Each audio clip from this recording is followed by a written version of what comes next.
Hello student, welcome back to my YouTube educational channel. तो देखो, अगर जिन्होंने भी अभी तक क्या किया मेरे चैनल को सब्सक्राइब नहीं किया तो प्लीज़ बेल यहाँ पे जाइए, मेरे चैनल को सब्सक्राइब कीजिए और क्या कीजिए, वहाँ पे एक बेल आइकन है, उस बेल आइकन को प्रेस कीजिए। बेल आइकन अगर आप प्रेस किए रहेंगे तो क्या होगा, आप जो भी मैं वीडियो अपलोड करूँगा उसका नोटिफिकेशन आपको क्या है तुरंत मिल जाया करेगा, जिससे आप क्या करोगे, ईजिली वीडियो देख सकते हो। तो ठीक है, चलो लास्ट वीडियो लेक्चर में हमने क्या पढ़ा था, सॉल्ट के बारे में। ठीक है, उसका इंट्रोडक्शन देखा था एंड उसका नेचर देखा था। नाउ इस वीडियो में हम देखेंगे strength of acid and base.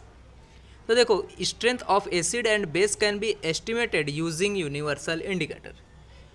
अगर हमें क्या करना है, एसिड एंड बेस का देखो एस्टिमेटेड, हम इसकी वैल्यू फाइंड करनी है तो किससे हम एस्टिमेट कर सकते हैं, यूनिवर्सल इंडिकेटर से। ठीक है, तो यूनिवर्सल इंडिकेटर होता क्या है, देखो universal indicator is a mixture of several indicators. क्या होता है, अलग अलग इंडिकेटर्स का क्या करके मिक्सचर करके एक नया इंडिकेटर प्रिपेयर किया जाता है, जिसको हम बोलते हैं क्या, यहाँ पे universal indicator. The universal indicator shows different colour at different concentration of hydrogen ion in a solution. अब देखो ये यूनिवर्सल वर्क कैसे करता है, ठीक है, इंडिकेटर। तो देखो ये जो यूनिवर्सल इंडिकेटर होता है वो क्या करता है, ये कि अलग मान लो कोई सॉल्यूशन है, ठीक है, उसमें हाइड्रोजन आयन प्रेजेंट होंगे, आपको पता है, उस हाइड्रोजन आयन के कॉन्सेंट्रेशन के हिसाब से वो क्या करता है, अलग अलग colour, different different colour show करता है, जिसकी वजह से हम क्या फाइंड कर सकते हैं इन दोनों का स्ट्रेंथ उस कलर के बेस पे। A scale of measuring hydrogen ion concentration in a solution called pH scale has been developed। अब मान लो उस, हमें पता कैसे चलेगा कि हाइड्रोजन आयन प्रेजेंट कितने हैं, तो उस हाइड्रोजन आयन को मेज़र करने के लिए एक स्केल डेवलप किया गया जिसका नाम है पीएच स्केल। ठीक है, हम अगर एच प्लस आयन को हमें नोट डाउन करना है, ठीक है, मेज़र करना है, तो हम किससे करेंगे, अगर एच प्लस आयन कॉन्सेंट्रेशन को पीएच स्केल से। दे द पी, देखो पी क्या है, पी का मीनिंग हो यहाँ पे, देखो पी का फुल फॉर्म है पोटेंज। पोटेंज देखो एक तरह का जर्मन लैंग्वेज है, ठीक है, जर्मन में से ये वर्ड क्या हुआ है, यहाँ डेवलप हुआ था, ठीक है, और इसका मीनिंग होता है पावर। पोटेंज का मीनिंग क्या होता है, power. Now, on the pH scale, we can measure pH generally from 0 to 14। देखो, अगर 0 से लेके क्या है वो, 0 से देखो यहाँ पे 0 to 14 तक क्या होता है, pH की रेंज होती है। हम 0 से 14 तक रेंज करें, और देखो 0 क्या होता है, बहुत ही ज़्यादा एसिडिक होगा, और जो 14 पे है वहाँ पे क्या होगा, बहुत ही ज़्यादा अल्कलीन या फिर बेसिक होता है। हम अभी देखेंगे कि कहाँ पे एसिडिक होता है, कहाँ पे बेसिक होता है, कहाँ पे न्यूट्रल होता है। PH should be thought of simply as a number which indicate the acidic और basic nature of solution. PH क्या इंडिकेट करता है, पीएच स्केल से ये इंडिकेट करता है कि सॉल्यूशन में कहाँ पे कितने क्या है, एसिडिक मतलब एसिडिक मीडियम है कि बेसिक मीडियम, ठीक है, उसका नेचर डेवलप मतलब वो क्या करता है, आइडेंटिफाई कर देता है। Higher the hydronium ion concentration lower is the pH value.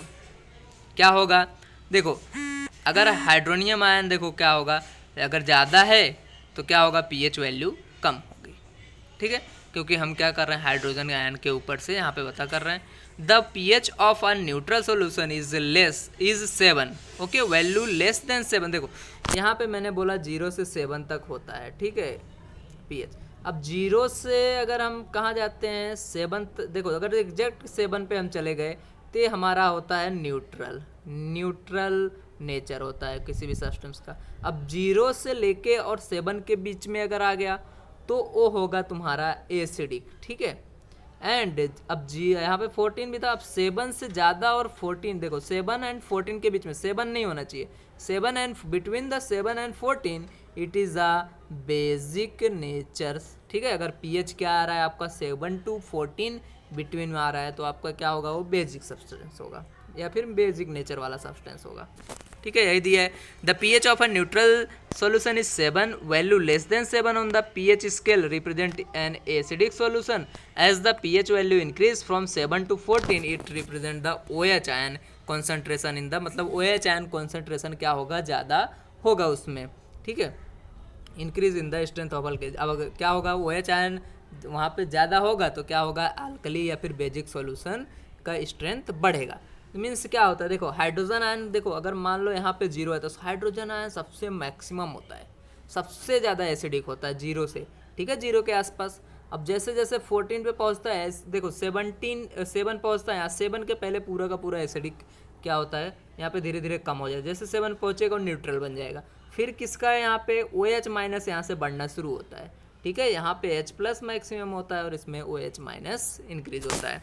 आप इधर जाओगे तो देखो H प्लस क्या होगा, डिक्रीज होगा, इधर अगर यहाँ पे इसमें आओगे तो ओ एच माइनस इंक्रीज होगा, ठीक है। आप 14 पे इस साइड आओगे 7 तक तो ओ एच माइनस डिक्रीज, इधर इधर जाओगे तो H प्लस क्या होगा तुम्हारा, इंक्रीज होते जाएगा, इधर डिक्रीज होगा H प्लस। तो देखो pH क्या होता है, इसको फिर से देख लेते हैं। pH is the logarithm of hydrogen ion concentration, ठीक है। अगर हमें इसे pH की वैल्यू फाइंड करना है तो कैसे फाइंड है, चलो हमने थियरी तो समझ लिया। तो देखो pH इज इक्वल टू होता है log minus log of H plus, यहाँ पे मैंने बताया है। तो देखो is a hydrogen ion concentration logarithm, तो log 1 अपॉन हाइड्रोजन प्लस, अब log 1 अपॉन को हटा दिया, minus log of H plus आ गया, ये तुम्हारा इक्वेशन। अब माइनस लगा दो, log लगा दो, H प्लस तुम देख लो कितने आयन प्रेजेंट है, तुम्हारा क्या फाइंड हो जाएगा यहाँ पे pH। अब POH फाइंड करना है तुम्हें, ठीक है। POH सेम फॉर्मूला, सिर्फ इसकी जगह माइनस H प्लस की जगह OH आएगा, अपने यहाँ OH लगाया तो यहाँ भी OH लगा दो बस। अब देखो और pH प्लस POH की वैल्यू कितनी होती है, 14, दोनों की वैल्यू टोटल क्या होगी, 14 से ज़्यादा कभी भी होगी नहीं, क्योंकि किसी भी सॉल्यूशन में क्या हो सकता है, 14 जितना ही pH हो सकता है, उससे ज़्यादा नहीं हो सकता, ठीक है। तो देखो यहाँ पे ये रहा आपका, ये क्या दिया हुआ है, जनरली पेपर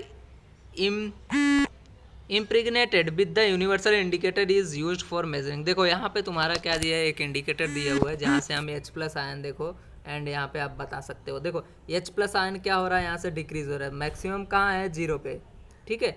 धीरे धीरे क्या हो रहा है, H प्लस आयन यहाँ पे डिक्रीज हो गया, धीरे धीरे धीरे यहाँ पे देखो एकदम डिक्रीज हो गया, ठीक है, H प्लस आयन। अब यहाँ से जो होगा OH आयन क्या होगा, बढ़ते जाएगा, इसका कॉन्सेंट्रेशन क्या होगा, बढ़ेगा।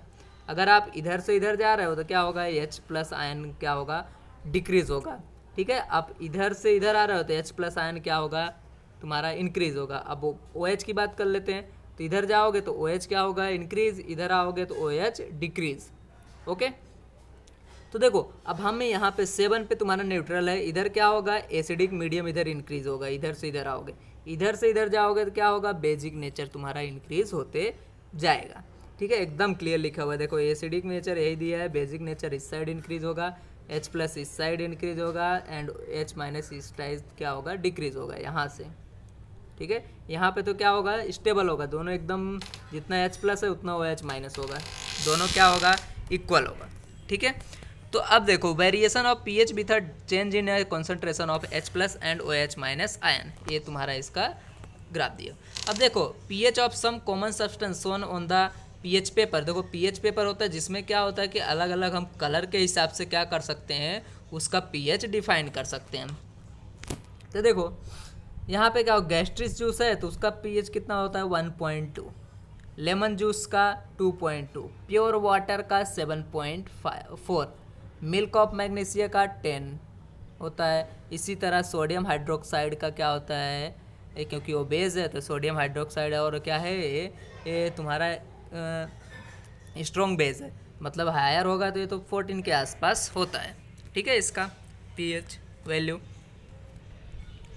देखो यहाँ तक आपका कंप्लीट हो गया, strength of acid and base हमने पढ़ लिया। आप स्क्रीनशॉट ले सकते हो, इसका स्क्रीनशॉट करके आप नोट्स बना लीजिए, ठीक है, और नोट्स बना लीजिए जिससे देखो आपको बुक की भी ज़रूरत नहीं पड़ेगी। अगर आप इसमें ध्यान से पढ़ते हैं तो क्या होगा, बुक की भी ज़रूरत आपको पढ़ने वाली नहीं है। तो ठीक है, अगर जिसी ने अब तक सब्सक्राइब नहीं किया है तो सब्सक्राइब कर लो चैनल को, शेयर करो सभी के साथ जितना हो सके, ठीक है। और नेक्स्ट वीडियो मैं आपको बना कर देते रहूँगा। Thank you very much, like, subscribe and share to everyone, okay।